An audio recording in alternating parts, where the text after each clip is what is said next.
Assalamualaikum warahmatullahi wabarakatuh. Halo semuanya, selamat datang kembali di HRTV Official. Saya Rismawati Ramdhani. Di video ini saya akan membahas tentang logika matematika.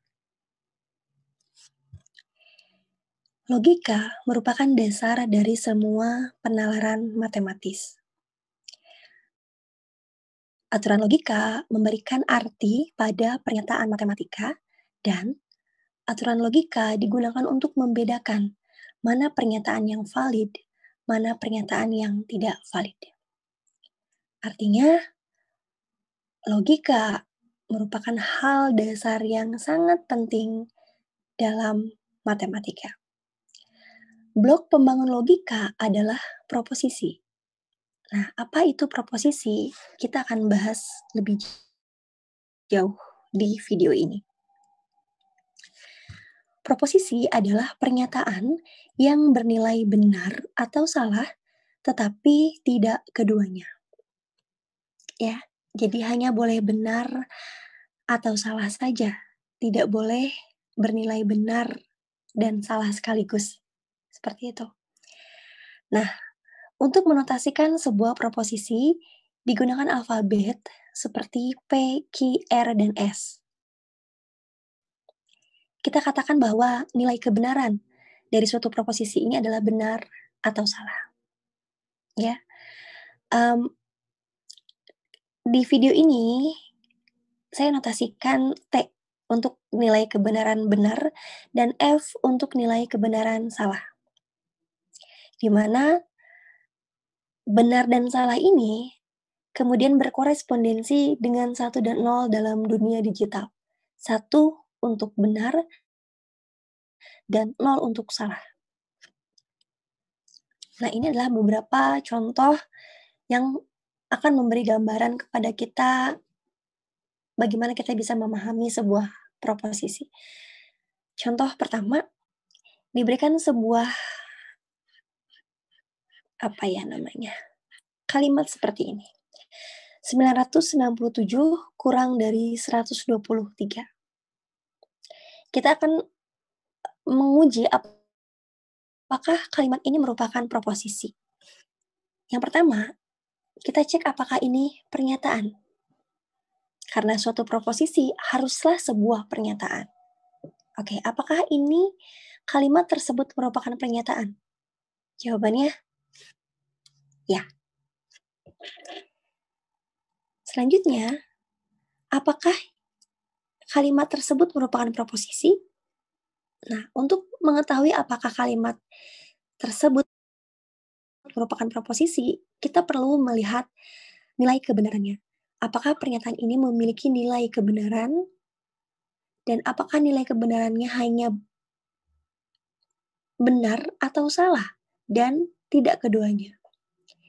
Jawabannya adalah pernyataan ini memiliki nilai kebenaran, ya, sehingga dia merupakan proposisi. Jadi jawabannya, apakah ini proposisi? Ya. Kemudian, apa nilai kebenaran dari proposisi ini? Nilainya adalah salah. Betul, salah ya. Karena apa? Karena 997 tidak kurang dari 123. Sehingga nilai kebenarannya adalah salah yang saya notasikan dengan F. Oke, apakah Anda sudah bisa memahami apa itu proposisi? Ya, oke. Saya akan memberikan contoh lagi berikutnya. Nah, berikutnya diberikan sebuah kalimat seperti ini. Y lebih dari 15. Apakah ini suatu pernyataan? Ya, ini pernyataan. Ya. Lalu, apakah ini proposisi? Apakah dia memiliki nilai kebenaran? Dan apakah nilai kebenarannya itu hanya benar atau salah, tidak keduanya? Karena kita tidak bisa mengetahui nilai kebenarannya dari kalimat tersebut, maka dia bukan merupakan proposisi. Ya, jadi ini bukan proposisi. Kenapa? kenapa kalimat tersebut tidak dapat kita ketahui nilai kebenarannya, karena nilai kebenarannya tergantung dari nilai Y, ya, seperti itu. Jadi dia bisa benar, dia bisa salah. Ketika Y-nya 1, maka dia akan bernilai salah, dan ketika Y-nya 16, maka dia akan memiliki nilai kebenaran benar. Sehingga jika proposisinya berbentuk seperti ini, Y lebih dari 15, maka ini bukanlah proposisi. Ya, seperti itu. Karena tidak diberikan secara spesifik nilai Y-nya berapa, seperti itu. Nah, pernyataan seperti ini lebih jauh lagi kita bisa menyebut sebagai, fungsi proposisi atau kalimat terbuka.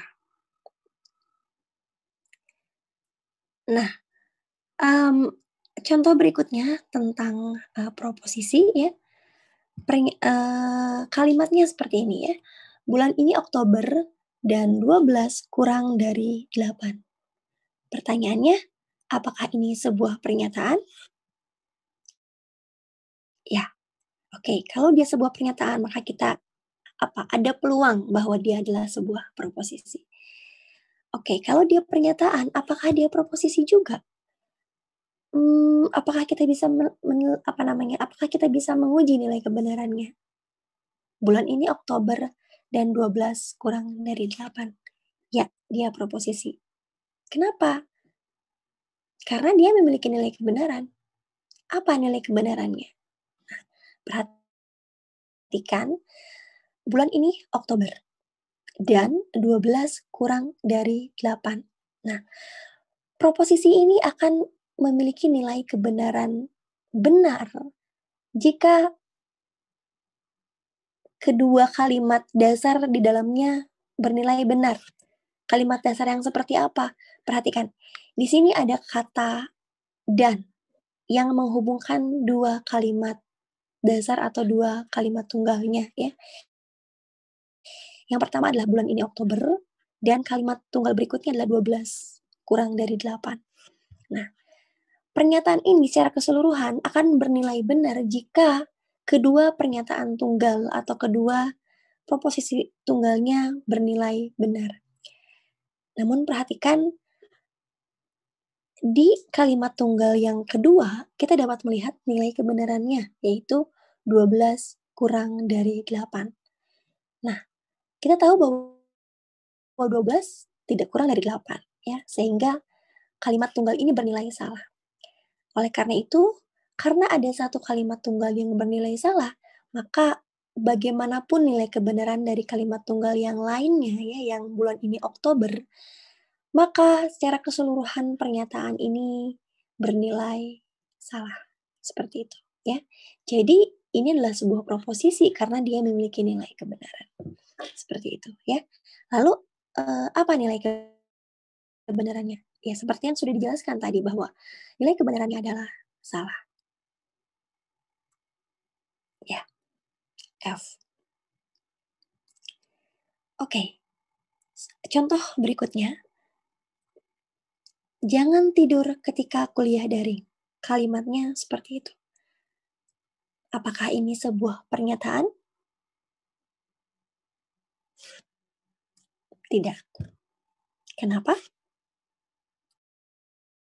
Karena ini adalah sebuah permintaan, ya, atau perintah, seperti itu. Apakah ini proposisi? Tentu tidak. Kenapa? Karena hanya pernyataanlah yang dapat menjadi proposisi.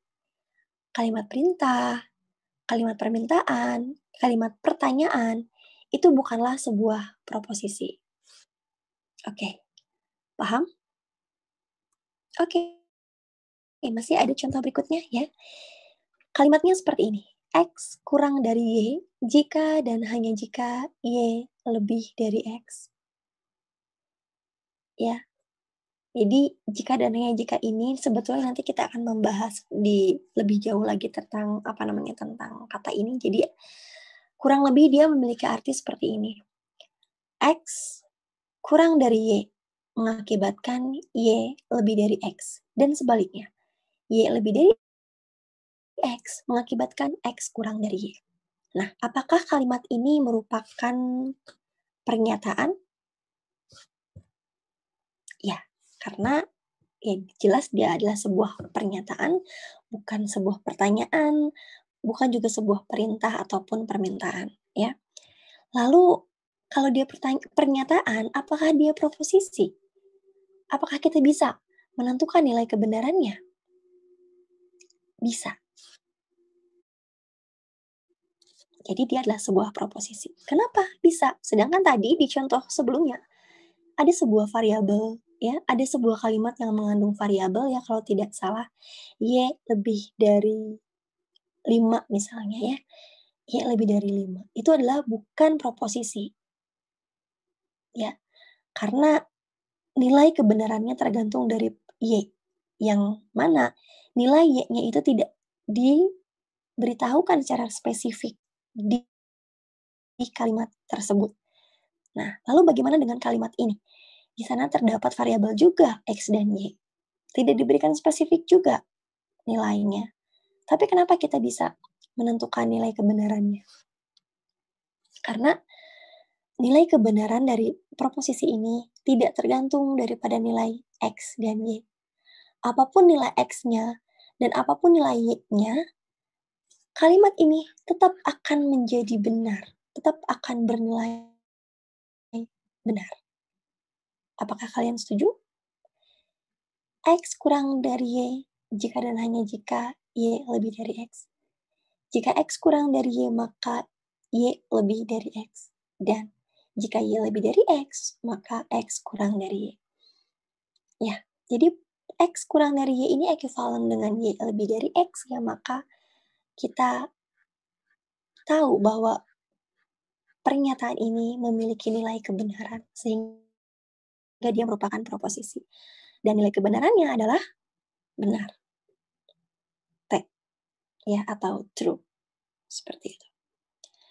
Nah, itu adalah beberapa contoh yang terkait dengan proposisi ya. Semoga 5 contoh yang saya berikan dapat uh, dipahami ya. Semoga Anda semua bisa memahami definisi dari proposisi dan bisa membedakan mana kalimat yang merupakan proposisi dan mana yang bukan. Nah, tadi saya sedikit menyinggung tentang proposisi tunggal ya, jadi ada sebuah kalimat yang terdiri dari beberapa buah proposisi tunggal. Nah, eee, variasi lainnya dari proposisi tunggal itu adalah proposisi majemuk. Seperti apa proposisi majemuk itu? Proposisi majemuk ini adalah proposisi yang, diperoleh dengan menggabungkan beberapa buah proposisi. Ya, jadi, eee, satu atau lebih proposisi dapat digabungkan membentuk sebuah proposisi majemuk dengan menggunakan operator logika. Nah, operatornya apa saja? Di sini ada 6 jenis operator yang digunakan. Yang pertama adalah negasi, ya, kemudian konjungsi, disjungsi, eksklusif or, implikasi, dan bikondisional. Nah, kemudian tabel kebenaran ini dapat digunakan untuk menunjukkan nilai kebenaran dari proposisi-proposisi majemuk ini, gitu ya. Jadi, eee, nanti kita akan membahas, apa definisi, apa makna dari masing-masing operator logika ini. Bagaimana si operator ini menggabungkan beberapa proposisinya, gitu ya. Oke.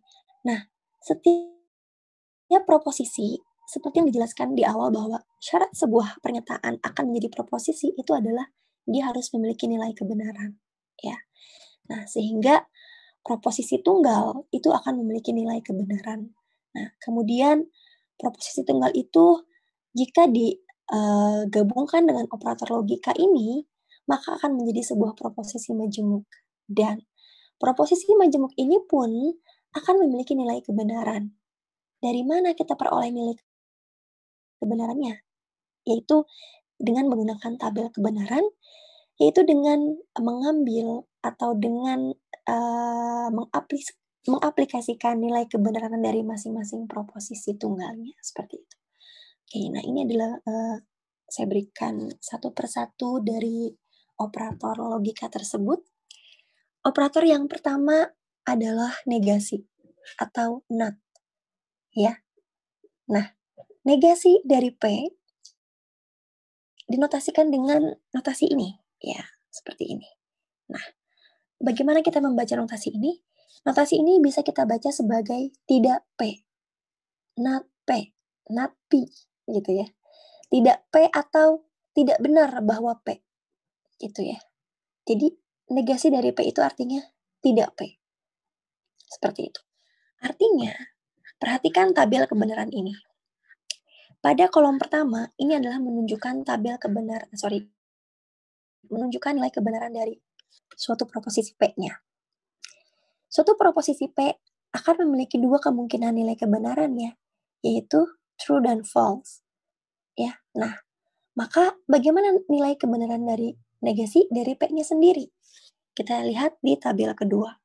Nah, tabel kedua memberikan nilai kebenaran dari negasi P. Ya, dan dia akan diperoleh dari nilai kebenaran dari si P-nya gitu. Perhatikan untuk baris pertama, yaitu kondisi di mana nilai P-nya bernilai benar. Lalu bagaimana dengan negasinya? Karena P-nya benar, maka negasinya salah. Karena negasi itu artinya tidak benar bahwa P. Itu ya, jadi kebalikannya dari P seperti itu. Kalau P-nya benar, maka negasinya salah. Sebaliknya, kalau P-nya salah, maka negasinya adalah benar. Maka diperolehlah tabel kebenaran dari negasi seperti ini. Nah, sekarang bagaimana dengan kalimatnya gitu ya? Saya berikan contoh kalimat. Misalnya diberikan suatu proposisi P yaitu hari ini Rabu. Lalu bagaimana bunyi dari proposisi negasi P? Maka salah satu kalimatnya adalah hari ini bukan hari Rabu. Atau tidak benar bahwa hari ini Rabu. Seperti itu, ya. Lalu bagaimana dengan kalimat yang dituliskan dalam notasi matematika seperti ini? Di contoh yang kedua. Misalkan P adalah proposisi 2 sama dengan 3 ditambah 1. Maka bagaimana negasinya? Negasi P-nya adalah 2 tidak sama dengan 3 plus 1. Ya. Kita dapat melihat nilai kebenarannya dari P. Bagaimana nilai kebenarannya? 2 sama dengan 3 plus 1. Nilai kebenarannya salah. Maka haruslah nilai kebenaran dari negasi P-nya adalah benar. Kita cek. 2 tidak sama dengan 3 plus 1. Nilai kebenarannya adalah benar. Ya, seperti itu. Nah, sekarang nomor 3, ini adalah contoh lainnya dari proposisi yang dituliskan dalam notasi matematika yang masih banyak yang salah sebetulnya, masih banyak yang keliru di sini. Nah, jika diberikan suatu proposisi P yaitu 5 lebih dari 2, bagaimanakah negasi dari P-nya?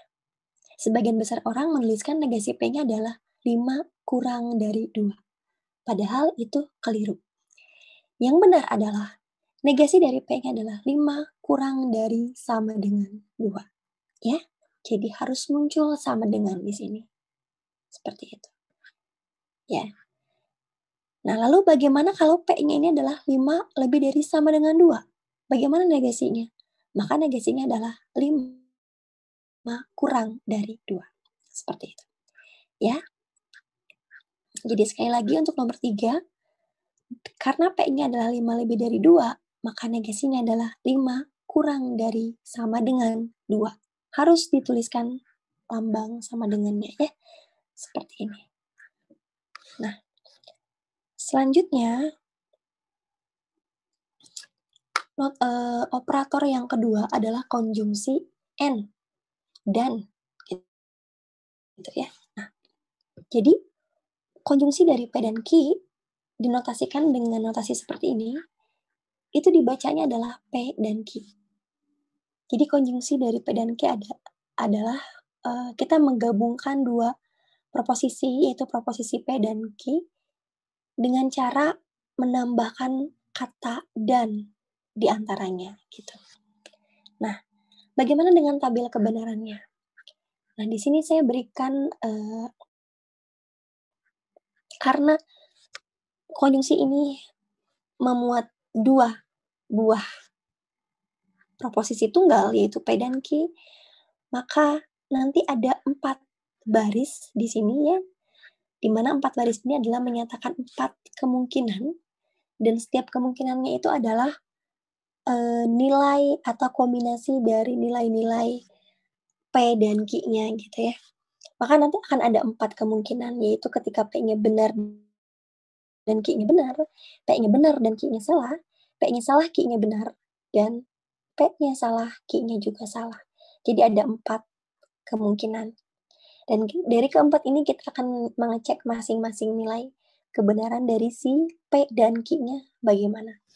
Nah, kata "dan" ini seperti yang sudah saya singgung juga di contoh awal tadi, bahwa konjungsi atau, "dan" gitu ya, kalimat yang dihubungkan dengan kata "dan" akan bernilai benar jika kedua proposisi tunggalnya benar gitu. Artinya kalau ada salah satu yang salah, maka, mmm, proposisi ini, konjungsi ini akan menjadi salah gitu. Karena "dan" itu artinya harus berlaku keduanya gitu kan, tidak boleh memilih gitu. Oke, sehingga, dapat kita lihat di tabel kebenaran ini, bahwa nilai kebenaran dari P dan Q ini hanya akan benar di satu kemungkinan, yaitu ketika keduanya, P maupun Q-nya bernilai benar. Sedangkan di kondisi yang lainnya, nilai P dan Q adalah salah karena di kondisi lainnya sedikitnya akan ada satu proposisi yang bernilai salah, seperti itu. Misalnya di sini untuk baris ketiga, dan untuk baris keempat di sini dan di sini, gitu. Ya, seperti itu. Nah, lalu bagaimana contoh kalimatnya? Nah, di sini misalnya kalimatnya ada P, P-nya adalah proposisi Abi memakai kemeja, dan Q-nya adalah proposisi Abi memakai kaos. Maka P dan Q adalah proposisi Abi memakai kemeja dan kaos. Nah, dapat kita bayangkan gitu ya, ketika, mmm, apa namanya, eee, kita mengatakan bahwa Abi memakai kemeja dan kaos gitu. Kapan pernyataan ini akan benar? Yaitu ketika Abi memakai kemeja, juga memakai kaos sekaligus gitu ya. Kalau Abi hanya memakai kemeja saja, maka pernyataan tersebut menjadi salah. Begitu juga sebaliknya, kalau Abi hanya memakai kaos tanpa memakai kemeja, maka pernyataan saya yang pertama itu adalah salah. Begitu juga dengan kalau Abi tidak memakai kemeja maupun kaos. Gitu, maka salah kalau saya mengatakan bahwa Abi memakai kemeja dan kaos. Seperti itu ya. Jadi kata "dan" ini memang harus mengakibatkan keduanya harus terpenuhi gitu. Tidak boleh salah satu. Nah, operator ini dinamakan konjungsi ya. Operator yang ketiga adalah disjungsi or gitu. Ya, atau jadi disjungsi dari P dan Q, notasinya seperti ini ya. Dibaca P atau Q.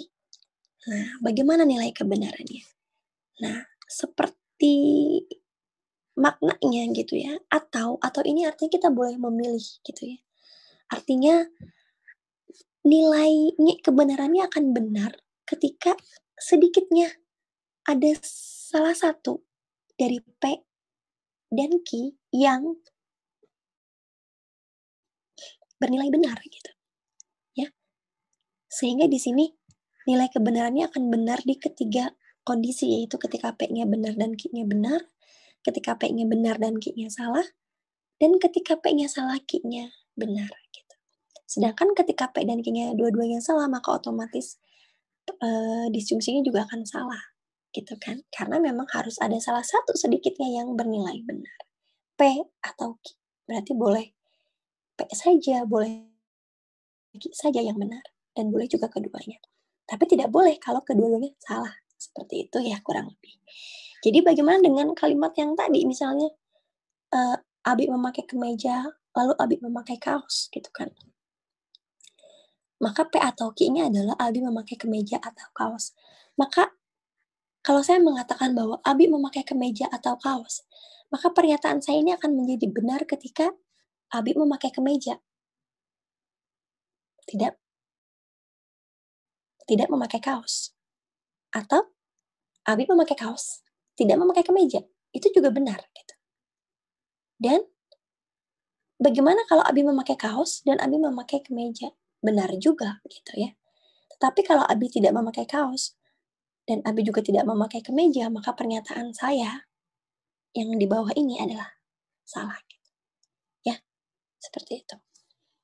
Nah, semoga bisa membedakan ya antara disjungsi dan konjungsi. Makna dan dengan makna atau semoga kalian sudah bisa membedakannya. Nah, yang keempat itu adalah exclusive or. Nah, ini adalah eksklusif dari si disjungsi tadi gitu ya. Mungkin di beberapa referensi disebutnya sebagai disjungsi eksklusif gitu, tapi di sini saya gunakan exclusive or. Jadi di sini itu adalah maknanya adalah P eksklusif or dari P dan Q ya. Notasinya seperti ini. Maknanya adalah P atau Q tetapi tidak keduanya gitu. Jadi hanya boleh salah satu saja yang bernilai benar, tidak boleh kedua-duanya benar. Seperti itu ya. Artinya agak berbeda nih nilai kebenarannya ya dengan tabel yang tadi, dengan nilai kebenaran yang diperlihatkan di tabel sebelumnya. Perhatikan di sini nilai kebenarannya hanya benar itu adalah hanya ketika salah satu di antara P dan Q-nya bernilai benar. Di baris kedua dan di baris ketiga. Baris kedua eksklusif or-nya benar karena nilai P-nya benar dan Q-nya salah. Dan di baris ketiga, nilai eksklusif or-nya benar karena nilai P-nya salah dan nilai Q-nya benar. Di baris keempat, akan menjadi salah karena memang keduanya salah. Dan di baris pertama, ini yang membedakan eksklusif or dengan disjungsi atau dengan or saja. Yaitu di baris pertama perhatikan di sini false nilainya. Padahal P-nya benar, Q-nya benar. Sedangkan di tabel sebelumnya, ketika P-nya benar dan Q-nya benar, disjungsinya adalah benar gitu. Sedangkan di sini nilainya salah. Karena memang syaratnya itu tidak boleh kedua-duanya, hanya boleh memilih salah satu saja. Artinya tidak boleh kedua-duanya bernilai benar. Artinya ketika keduanya bernilai benar, maka disjungsi eksklusifnya atau eksklusif or-nya akan bernilai salah. Seperti itu. Ya, seperti itu ya. Nah, selanjutnya operator logika yang kelima adalah implikasi. If, then, jika, maka, ya. Implikasi ini, ya, P tanda panah Q. P tanda panah menuju Q. Nah, ini dibacanya adalah jika P, maka Q. Nah, ya. Nah, ini agak berbeda dengan operator sebelumnya, ya. Jadi di sini dapat Anda perhatikan di tabel kebenaran, dia akan bernilai salah hanya di satu kondisi, yaitu ketika P-nya benar dan Q-nya salah. Sedangkan di kondisi yang lainnya, nilai kebenarannya adalah benar. Nah, ini adalah contoh dari proposisi implikasi ya. Jadi kalau misalnya P-nya adalah Abi lapar, Q-nya adalah Abi makan, maka implikasinya adalah jika P maka Q-nya itu adalah jika Abi lapar, maka Abi makan. Nah, pertanyaannya bagaimana kalau tanda panahnya terbalik gitu ya? Jadi seperti ini misalnya kalimatnya. Jika Abi makan, maka Abi lapar. Pertanyaannya, apakah maknanya sama dengan kalimat sebelumnya? Ya.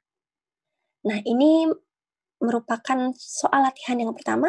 Anda dapat coba mengerjakan ya. Dan nanti kita akan bahas jawabannya di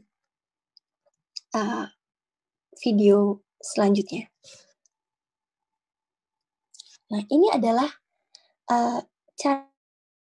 cara lain menerjemahkan implikasi P panah menuju Ki, ya.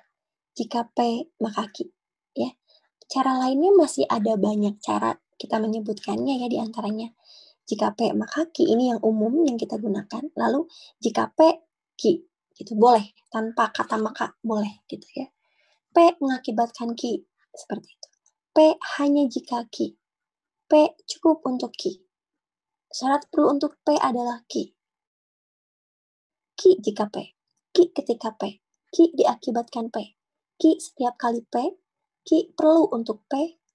Dan syarat cukup untuk Ki adalah P. Ya, ini adalah beberapa kalimat atau beberapa cara lain yang dapat kita gunakan untuk menerjemahkan implikasi ini.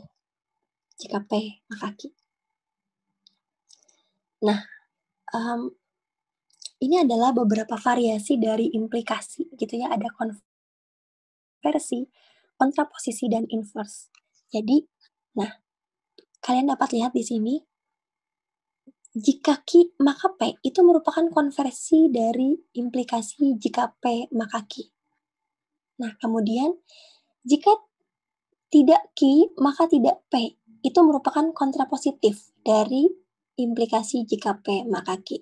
Dan yang terakhir, jika tidak P maka tidak Ki. Ini merupakan inverse dari jika P maka Ki. Seperti itu. Nah, ini adalah operator yang terakhir, yaitu bikondisional, atau bisa kita sebut juga sebagai biimplikasi, gitu ya. If and only if. Nah, ini yang tadi ada juga di contoh awal gitu ya, di contoh proposisi. Bikondisional atau biimplikasi dari P dan Q dinotasikan dengan P panah kiri kanan Q gitu ya, seperti ini notasinya. Nah, bagaimana kita membacanya? Kita bisa baca dia sebagai P jika dan hanya jika Q. Nah, bagaimana dengan nilai kebenarannya? Nilai kebenarannya seperti ini ya. Jadi dia akan bernilai salahnya di dua kondisi, yaitu ketika P-nya salah dan Q-nya benar, ya, dan di baris ketiga ya, dan juga ketika P-nya benar dan Q-nya salah di baris kedua. Jadi dapat kita lihat, ternyata nilai kebenarannya akan benar hanya ketika keduanya memiliki nilai kebenaran yang sama, gitu. P dan Q memiliki nilai kebenaran yang sama. Nah, bikondisional atau biimplikasi juga dapat berarti seperti ini ya. Jika P maka Q dan jika Q maka P. Seperti itu. Ya, nah ini contohnya dari kalimat bikondisional. P adalah proposisi Abi lapar dan Q adalah proposisi Abi makan. Maka biimplikasinya atau bikondisional P dengan Q-nya adalah proposisi Abi lapar jika dan hanya jika Abi makan. Atau seperti ini. Jika Abi lapar, maka Abi makan, dan sebaliknya. Atau juga seperti ini. Jika Abi lapar, maka Abi makan, dan jika Abi makan, maka Abi lapar. Jadi ini sama maknanya, seperti itu ya. Oke, itu tadi 6 jenis operator logika ya yang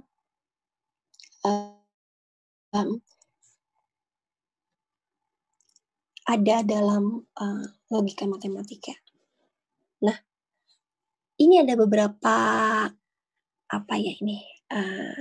sesuatu yang menarik gitu ya. Coba perhatikan, ini dikatakan sebagai puzzle logika yang pertama gitu ya.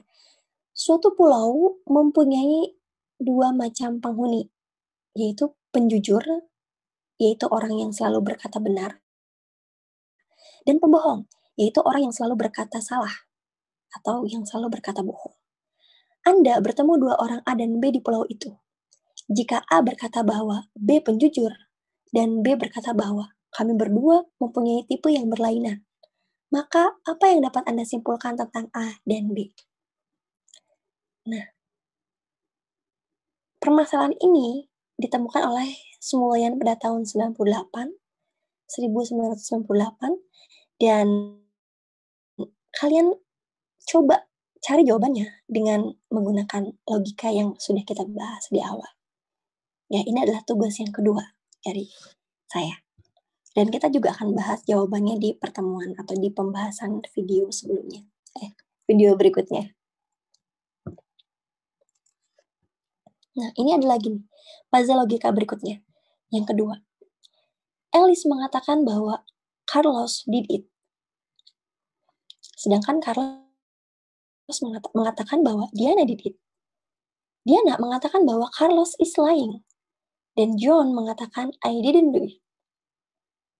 Lalu Oracle mengatakan bahwa only one of them is telling the truth. Problemnya, who did it? Nah, bagaimana? Cari tahu jawabannya juga di logika, ya. Cari tahu jawabannya dengan menggunakan logika, dan ini adalah tugas yang ketiga untuk kalian, dan kita akan bahas lagi di video selanjutnya, insya Allah ya. Oke, selanjutnya kita akan membahas tentang ekivalensi dari proposisi.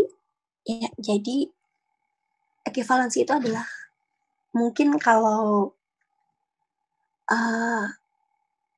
kesamaan lah seperti itu ya, kurang lebih bisa dikatakan sebagai kesamaan. Tapi karena proposisi ini bukan sebuah bilangan gitu, maka kita tidak katakan kesamaan gitu. Tapi kita katakan ekivalensi gitu. Jadi dua proposisi yang memiliki makna yang sama itu dikatakan ekivalen gitu. Nah, jadi salah satu langkah penting dalam argumentasi matematis adalah mengganti suatu pernyataan dengan pernyataan lain yang memiliki nilai kebenaran yang sama. Jadi, dua buah proposisi dikatakan ekivalen. Dua proposisi dikatakan memiliki makna yang sama, yaitu jika nilai kebenaran dari kedua proposisi itu sama. Nah, sebelum kita membahas tentang bagaimana kita bisa menguji ekivalensi dari dua buah proposisi, ada dua istilah yang perlu kita tahu dalam logika ya. Yang pertama adalah tautologi. Tautologi ini apa? Tautologi ini adalah istilah yang digunakan kepada pernyataan majemuk yang nilainya itu selalu benar. Pernyataan majemuk itu yang tadi ya, yang diperoleh dengan mengoperasikan beberapa buah proposisi tunggal dengan menggunakan operator logika. Nah, contohnya ini. P atau negasi P. Ini adalah tautologi. Kalian bisa cek dengan menggunakan tabel kebenaran ya, bahwa P atau ini mah nggak usah pakai kebenaran sih sebenarnya, nggak usah menggunakan tabel kebenaran, kita bisa cek. Perhatikan P atau negasi P. Nah, di sini kan P ini ada dua kemungkinan ya, yaitu benar dengan salah. Nah, sedangkan negasi P ini, nilai kebenarannya adalah kebalikan dari si P tadi. Ya, ketika P-nya benar, maka negasinya adalah salah. Dan ketika P-nya salah, maka negasinya adalah benar. Nah, lalu mereka dihubungkan oleh disjungsi, oleh operator atau gitu ya. P atau negasi P. Nah, tadi kita sudah bahas di awal bahwa disjungsi itu akan bernilai benar jika setidaknya ada salah satu di antara kedua proposisi yang dihubungkan oleh disjungsi itu yang bernilai benar. Jadi kita perlu membuktikan, menunjukkan bahwa salah satu di antara P dan negasi P akan selalu ada yang benar. Dan kita bisa tunjukkan itu gitu. Ya. Karena di sini ketika P-nya benar, maka negasi P-nya salah. Itu di kondisi pertama dia sudah ada P yang bernilai benar. Lalu di kondisi kedua, yaitu walaupun ketika P-nya salah, ya, tetapi negasi P-nya benar, gitu kan. Maka di situ muncul lagi salah satu proposisi tunggalnya yang bernilai benar, gitu ya. Karena selalu ada proposisi tunggal yang bernilai benar, maka pernyataan ini akan selalu bernilai benar juga gitu. Sehingga dia merupakan tautologi. Nah, contoh kedua, negasi dari P dan Q, bikondisional, negasi P atau negasi Q. Nah, kalian cek apakah ini benar merupakan tautologi. Gunakan tabel kebenaran untuk mengujinya ya, dan ini merupakan soal keempat ya. Dan akan kita bahas insya Allah di pertemuan atau di video selanjutnya. Nah, ini adalah kontradiksi. Kebalikan dari tautologi adalah kontradiksi. Nah, kontradiksi adalah pernyataan majemuk yang selalu bernilai salah. Jadi kalau kita rinci, gitu, kalau kita buat tabel kebenaran, di setiap baris itu nilainya tuh salah semua. Gitu. Sedangkan tadi, di 6 tabel kebenaran yang kita bahas ya, 6 buah operator logika yang memberikan tabel kebenaran, di situ terlihat nilai kebenarannya itu berbeda-beda, ada yang benar, ada yang salah, variatif gitu ya. Nah, sedangkan untuk tautologi maupun kontradiksi itu sama nilainya. Untuk tautologi benar semua, sedangkan kontradiksi salah semua. Salah satu contoh yang mudahnya adalah P dan negasi P. Perhatikan kata dan ini akan konjungsi akan bernilai benar ketika keduanya benar, gitu ya. Ketika keduanya benar. Sehingga konjungsi P dan negasi P akan bernilai benar ketika keduanya benar. Apakah itu mungkin? Nggak mungkin. Kenapa? Karena pasti ada salah satu di antara P dan negasi P yang salah. Ketika P-nya benar, negasi P-nya salah. Ketika P-nya salah, ya walaupun negasi P-nya benar, tetapi kan P-nya salah. Ya, jadi tetap ada yang salah di situ. Sehingga nilai konjungsi P dan negasi P ini selalu bernilai salah. Gitu. Karena selalu ada nilai kebenaran di antara P dan negasi P yang salah. Tidak pernah keduanya bernilai benar secara bersamaan. Gitu ya. Oke, nah berikutnya contoh lainnya adalah negasi dari negasi P dan Q, bikondisional negasi P atau negasi Q. Nah, ini adalah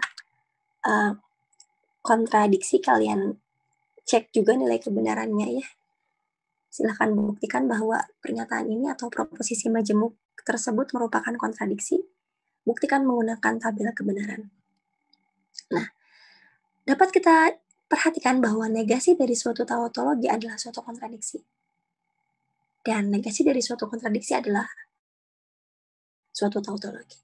Seperti itu. Ya. Nah, tentu saja karena tautologi itu adalah adalah proposisi yang bernilai benar semua, maka negasinya akan bernilai salah semua. Dan negasinya akan merupakan kontradiksi. Dan sebaliknya. Seperti itu.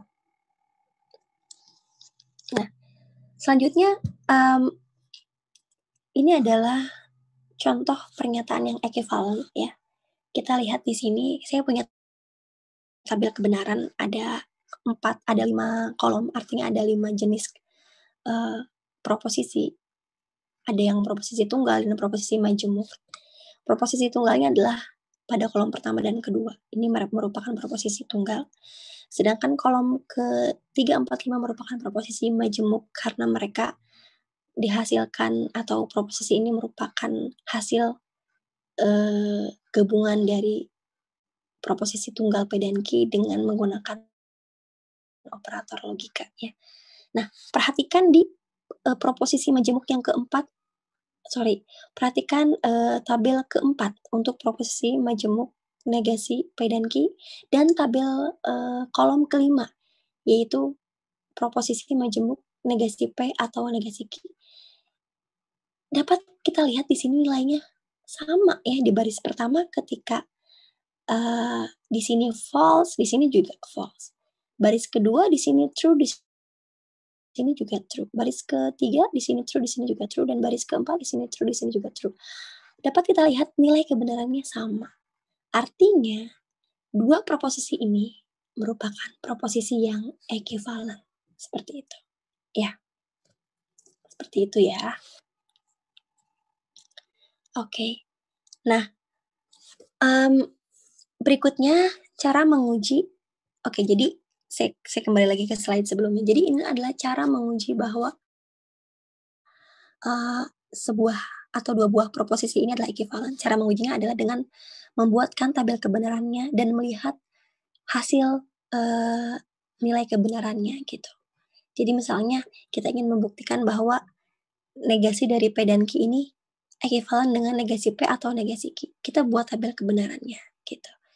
Nah, di sini terlihat di tabel kebenarannya itu ternyata nilai kebenarannya sama semua. Maka kita sudah membuktikan bahwa negasi P dan Q ekivalen dengan negasi P atau negasi Q gitu. Saya tidak membahas bagaimana kita mendapatkan false ini, nilai kebenaran ini dan nilai kebenaran ini ya. Nanti kita ada satu contoh nanti saya akan berikan di akhir saja bagaimana kita bisa mendapatkan nilai-nilai ini. Tapi saya rasa kalian sudah tahu caranya karena ini sudah pernah diajarkan juga di materi SMA ya. Seperti itu. Ya, jadi ini adalah cara pertama untuk menunjukkan bahwa 2 buah pernyataan ini ekivalen gitu. Cara kedua adalah dengan menentukan bikondisionalnya gitu. Jadi setelah kita menentukan ini, kita tentukan biimplikasi atau bikondisional dari kedua proposisi yang akan kita tentukan, yang akan kita buktikan ekivalen itu gitu. Jadi kita buat satu tabel berikutnya, satu tabel terakhir, ya kita tambahkan satu kolom maksudnya. Kita tambahkan satu kolom dan kolom itu adalah kolom untuk biimplikasi atau bikondisional dari ini dengan ini. Dan kedua pernyataan ini, kedua proposisi ini akan ekivalen jika apa? Jika bikondisionalnya itu merupakan tautologi. Seperti itu. Kita cek ya. Nah, perhatikan ya ini untuk kolom 4 kolom pertama ini diperoleh dari yang sebelumnya ya. Jadi saya tulis ulang di sini. Hanya saja ada satu kolom yang tidak dituliskan lagi, itu kolom P dan Q tidak dituliskan kembali. Jadi yang kolom ketiga dan kolom keempat di sini itu sama dengan kolom keempat dan kolom kelima di slide sebelumnya. Nah, perhatikan di sini. Bagaimana bikondisional dari kolom ketiga dan keempat di sini? Perhatikan. Bikondisional itu akan bernilai benar kalau kedua pernyataan memiliki nilai kebenaran yang sama. Kalau dia salah, dia juga salah. Kalau kedua pernyataan memiliki nilai kebenaran yang berbeda, maka nilai kebenaran dari bikondisionalnya akan salah. Namun perhatikan di sini, kedua proposisi ini memiliki nilai kebenaran yang selalu sama gitu ya. Di baris pertama, di sini false, di sini juga false. Akibatnya bikondisionalnya adalah true. Di baris ketiga, di baris kedua, ketiga, dan keempat, ya, proposisi pertama bernilai true dan proposisi kedua juga bernilai true, sama nilainya, sehingga bikondisionalnya juga sama. Oleh karena itu kita bisa simpulkan bahwa pernyataan ini dengan ini adalah dua proposisi atau dua pernyataan yang ekivalen gitu. Ya, seperti itu. Itu adalah salah satu cara menguji ekivalensi dari dua buah proposisi. Nah, ada satu tabel di sini ya tentang ekivalensi logika. Nah, tabel ini memberikan hukum-hukum yang memberikan ekivalensi dari proposisi yang secara umum gitu ya. Jadi dia punya namanya gitu, nama hukum-hukumnya gitu. Misalnya di sini di yang bagian pertama. Di sini ada P dan Q ekivalen dengan P.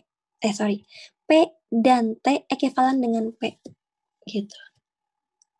Lalu yang bagian kedua ini adalah P atau F ekivalen dengan P. Nah, ini namanya identitas hukum identitas gitu. Jadi apapun P-nya kalau dia dikonjungsikan dengan T dengan proposisi yang bernilai benar, maka akan P lagi sama dengan nilai kebenaran dari P gitu. Ya. Dan kalau dijungsikan dengan F, maka nilai kebenarannya akan sama dengan nilai kebenaran dari si P itu sendiri. Lalu P atau T ekivalen dengan T. P dan F ekuivalen dengan F. Ini dinamakan hukum dominasi. Lalu P atau P ekuivalen dengan P. P dan P ekuivalen dengan P. Ini dinamakan hukum idempoten. Negasi dari negasi P ekuivalen dengan P. Jadi nilai kebenarannya akan sama gitu. Yang kiri dengan yang kanan itu akan sama nilai kebenarannya. Nah, ini namanya hukum double negasi. Hukum negasi ganda gitu. Lalu yang kelima ya, yaitu P atau Q ekuivalen dengan Q atau P. Dan P dan Q juga akan ekuivalen dengan Q dan P. Nah, ini merupakan hukum komutatif. Lalu P atau Q atau R ekuivalen dengan P atau Q atau R. Juga P dan Q dan R ekuivalen dengan P dan Q dan R. Ini merupakan hukum asosiatif. Kemudian P atau Q dan R ekuivalen dengan P atau Q dan P atau R. Juga P dan Q atau R ekuivalen dengan P dan Q atau P dan R. Ini merupakan hukum distributif. Lalu, negasi dari P dan Q ekuivalen dengan negasi P atau negasi Q. Dan negasi dari P atau Q ekuivalen dengan negasi P dan negasi Q. Nah, ini yang menarik. Ini namanya hukum De Morgan. Ini yang menarik di sini ya. Jadi ketika kurungnya dibuka, tandanya berubah. Yang tadinya dan menjadi atau gitu. Yang tadinya atau menjadi dan gitu ya. Ini namanya hukum De Morgan. Lalu berikutnya P atau P dan Q ekuivalen dengan P dan P dan P atau Q ekuivalen dengan P. Ini namanya hukum absorpsi. Dan yang terakhir adalah P atau negasi P ekuivalen dengan T dan P dan negasi P ekuivalen dengan F. Ini namanya hukum negasi. Kalian coba buktikan gitu ya bahwa masing-masing ini adalah memang ekuivalen gitu dengan cara menuliskan tabel kebenaran dari masing-masing ekuivalensi ini gitu ya. Seperti itu, seperti yang contoh yang di slide sebelumnya. Ya. Nah, selain itu, hukum-hukum ini juga dapat digunakan untuk membuktikan ekuivalensi dari proposisi yang lainnya gitu. Nah, ini jadi di sini kita akan membuktikan ekuivalensi dari dua buah proposisi dan ada dua cara untuk menentukan ekuivalensi untuk membuktikan ekuivalensi dari dua buah proposisi. Metode 1 adalah dengan menggunakan tabel kebenaran dan metode 2 adalah dengan menggunakan sekumpulan ekuivalensi yang diberikan pada tabel tadi gitu ya. Nah, saya berikan contohnya di sini bahwa tunjukkan bahwa negasi dari P atau negasi P dan Q dengan negasi P dan negasi Q merupakan ekuivalen secara logika gitu. Oke, pertama kita akan buktikan dengan metode 1 yaitu dengan tabel kebenaran. Oke, kita akan menunjukkan ini ya, ini dengan ini ekuivalen. Nah, dengan menggunakan metode 1 artinya kita membuat sebuah tabel kebenaran yang memberikan nilai kebenaran dari keduanya, dari yang ini dengan yang ini. Tetapi bertahap, untuk mendapatkan ini tidak bisa kita langsung cari. Kita harus tuliskan dulu nilai P-nya, ya, karena di sini juga dia memang memuat P. Kita harus tuliskan Q-nya, lalu kita harus berikan negasi P karena di sini memuat negasi P gitu ya. Kita juga harus tuliskan negasi Q karena di sini dia ada negasi Q-nya.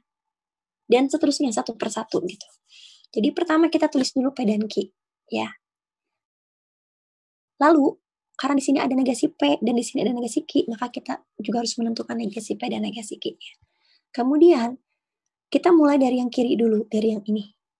Dia sebelum kita menentukan negasi dari semua yang ini, kita ambil dulu satu persatu ini dulu nih ya, negasi P dan Q dulu. Maka di kolom kelima adalah negasi P dan Q.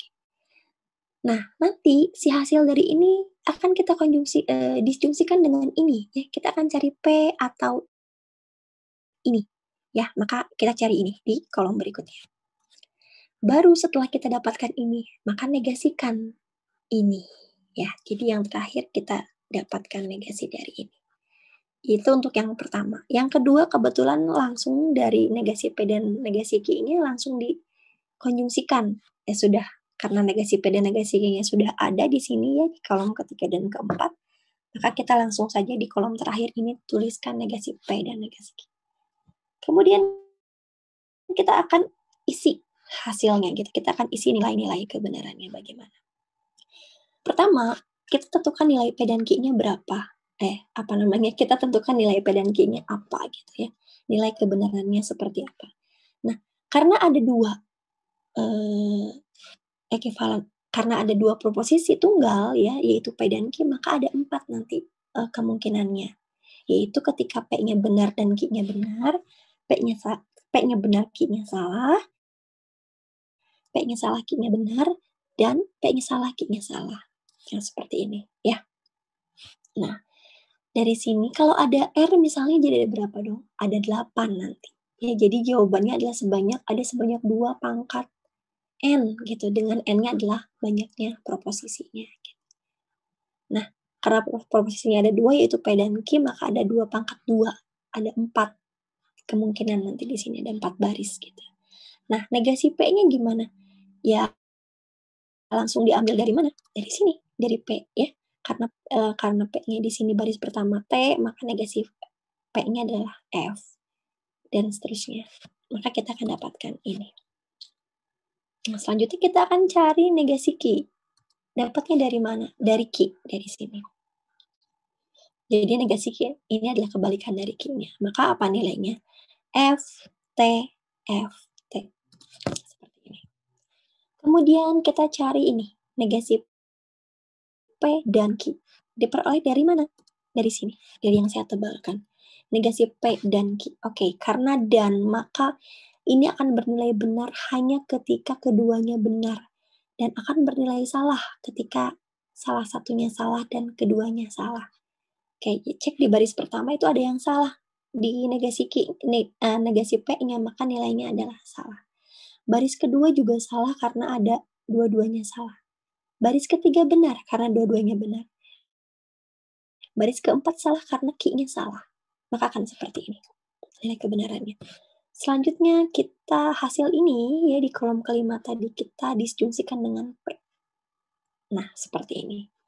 P atau negasi P dan Q. Kolom pertama atau kolom kelima gitu ya. Nah, karena atau maka dia akan bernilai benar ketika minimal sedikitnya ada satu yang benar gitu. Misalnya di baris pertama. Ada P-nya bernilai benar nih. Ya udah, berarti dia benar. Baris kedua juga P-nya benar, maka benar. Baris ketiga negasi P dan Q-nya yang benar, maka benar. Sedangkan baris keempat dua-duanya salah, maka salah. Maka akan seperti ini hasilnya. Selanjutnya adalah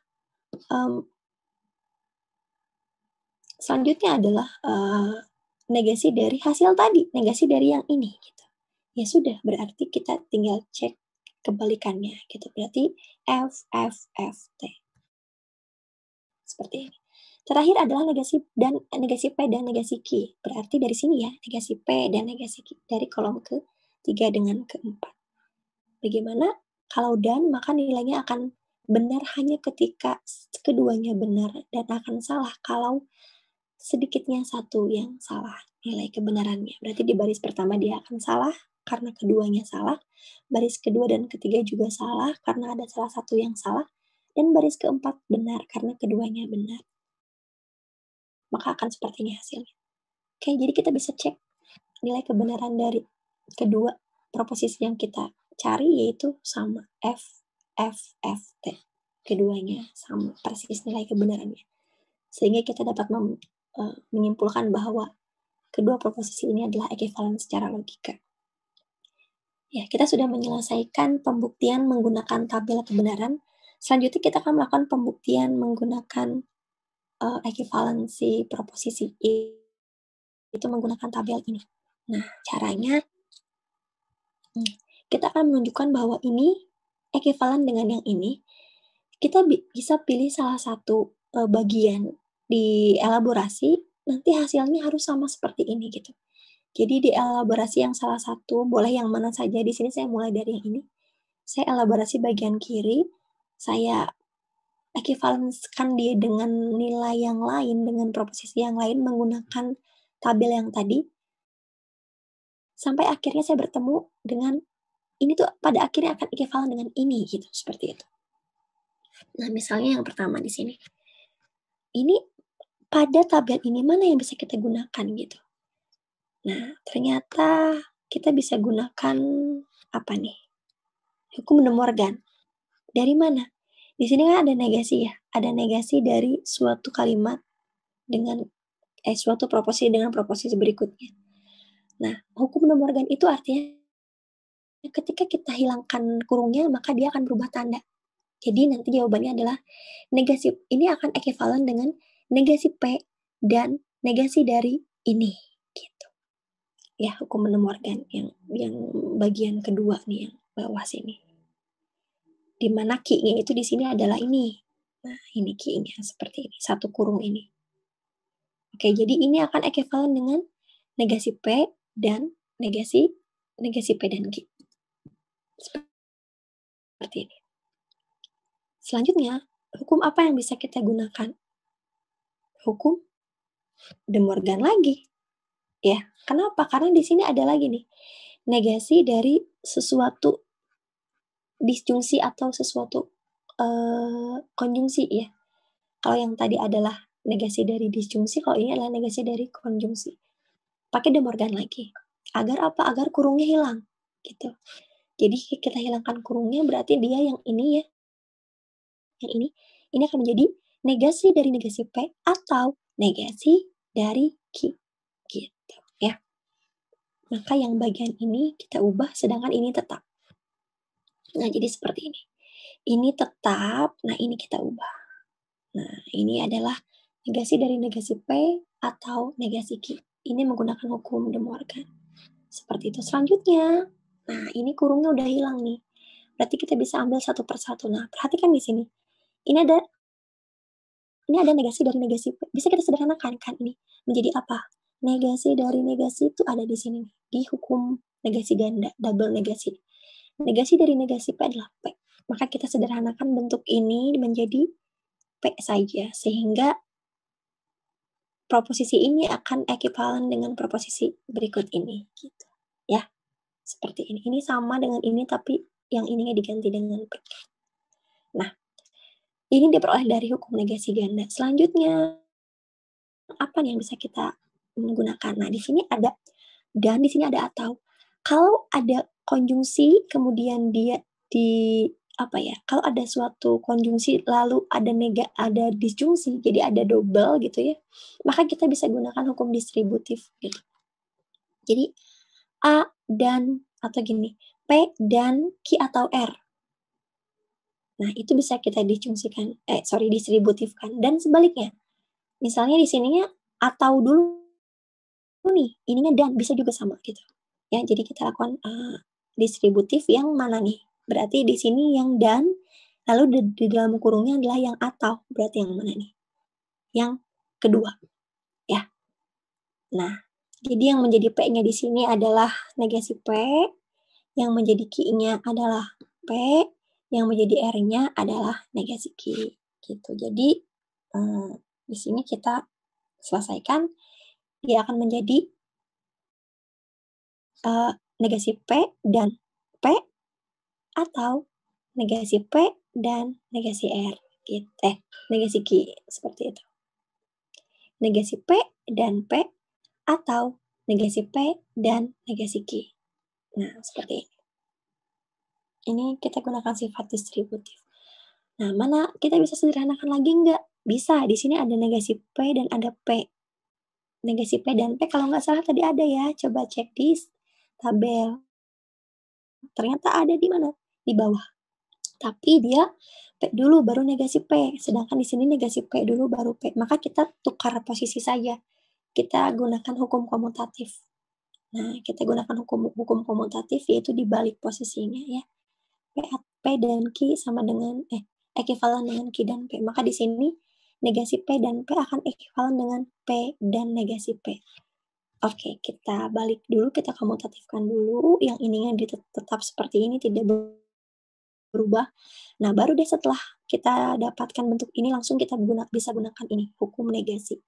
Bahwa P dan negasi P adalah F, gitu. Kita tuliskan di sini hasilnya, F, gitu. Ini F, yang ininya tetap. Ini menggunakan hukum negasi. Terakhir, ini ada F nih. F atau ini apa nih hasilnya?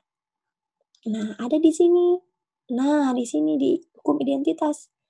F atau tapi di sini harusnya dibalik dulu nih, tapi saya kayaknya lupa membaliknya. Tapi kita anggap saja ya bahwa ini udah dibalik gitu ya. Jadi ternyata kalau F, dijungsikan dengan P, maka hasilnya akan P gitu, apapun P-nya gitu. Oleh karena itu, eee, F atau ini akan sama dengan ini gitu, F-nya bisa hilang melebur gitu. Sehingga dia akan menjadi seperti ini. Dan ini oh enggak, ternyata saya udah ganti dulu, rupanya saya ganti dulu, sorry. Betul ya, jadi ternyata kita akan gunakan hukum identitas, tetapi kita ganti dulu karena kita tukar dulu posisinya, kita komutatifkan dulu karena di sini proposisi dulu baru F gitu. Jadi di sini saya komutatifkan dulu. Nah, baru setelah kita komutatifkan, kita bisa gunakan hukum identitas di sini. Bahwa apapun, proposisi ini di depannya kalau dia dijungsikan dengan F, maka ekivalen dengan proposisi asal tersebut gitu. Jadi ini, yang bawah ini dijungsikan dengan F, hasilnya adalah dirinya sendiri. Gitu. Nah, ternyata ini adalah sesuai dengan soal yang kita minta. Kita udah selesai membuktikan bahwa ini ekivalen dengan ini, kayak gitu, ya. Oke, jadi saya cek lagi nih ya. Nah, ini ya, ini ekivalen dengan ini, itu yang kita, akan buktikan kan. Tadi saya nggak tulis di awal sini, tapi intinya kita sudah berhasil membuktikan bahwa ini ekivalen dengan ini, seperti itu. Baik, untuk, logika bagian pertama saya rasa sudah cukup ya, ini sudah, sudah secara keseluruhan materi logika sudah ada penjelasannya di slide ini, di video ini. Eee, Cukup untuk, materi logika yang bagian satu, nanti kita akan lanjutkan di bagian kedua, sekaligus, membahas tentang beberapa pertanyaan yang diberikan di video ini. Terima kasih banyak sudah menyimak video saya sampai akhir. Jangan lupa subscribe channel ini ya. Eee, saya Rismawati Ramdhani. Wassalamualaikum warahmatullahi wabarakatuh.